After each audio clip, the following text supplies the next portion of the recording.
fourth, I think, opportunity to attend this festival, and every year is growing, but I don't think I've seen this many people since Terry McMillan was here, so kudos to you. Thank you for taking time out of your Saturday when you could be doing so many things to come and support the authors, support this wonderful festival.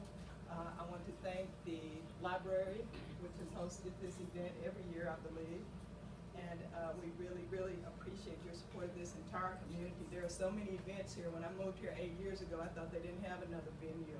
It was always at the Carver, at the Carver, at the Carver. So, but you can come here and do events and get a great space for free, and that does a lot for this community, strengthens us. I want to thank Rosalind, Carol, Peggy, and Ann for working so hard to put this together, all of your committee, all of the volunteers, and if you worked hard and I didn't say your name, the Lord knows your name, so I'm sorry, but I know you worked hard too, and it's more important that He know your name than I say it today. And I don't know if you guys had the opportunity to listen to President Obama's eulogy yesterday. We're all still grieving that tragic loss of Reverend Pinckney, if I pronounce his name correctly, and the other people at church. That's just inconceivable to me. But one of the things Reverend President Obama said, and if you haven't gone on YouTube, it is delightful, and I'm taking up time from my books, but that's okay. I just got to say this. He talked about the importance of the African American church in the community. I have written 6 books. I am a doctor of dental surgery. I am a motivational speaker. I have spoken internationally. I wrote for the Fort Worth Star-Telegram for 8 years, hosted a TV show. I've done a lot of things, but I can tell you I did not wake up like this. It has been by the grace of God.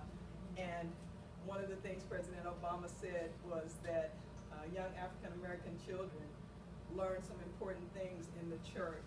I learned to speak in the church and Easter programs. Didn't even know my lines, but the sisters would be nodding at me. It's okay, baby, you did good. I learned to write at the blank church, scribbling notes and passing them to my sister, to some usher hit me over the head. But that was where I learned to be concise and quick with my writing.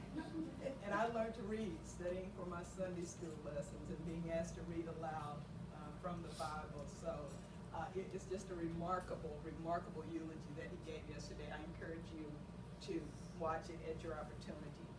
I have 4 of my books with me here today. My first book, Black English Vernacular, is a dictionary of Ebonics. You know, we've all got different views about Ebonics. I actually wrote this in 1996. I was ahead of the curve before the Oakland incident and all the debates about being bi-dialectical. But I do believe that African American Black English Vernacular is an informal language, no more, no less than Tex-Mex or Yiddish.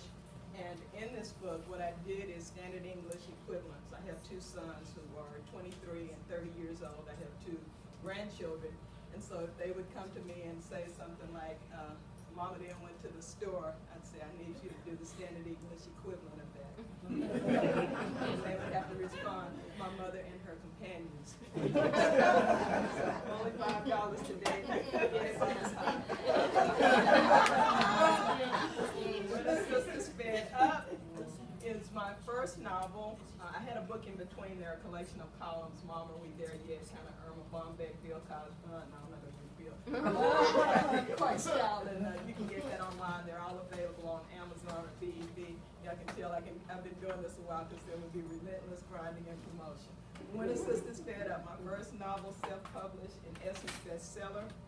Mayor Faith Henry is beautiful, successful, married to her college sweetheart, and she has almost perfect children. Probably describes a lot of you ladies.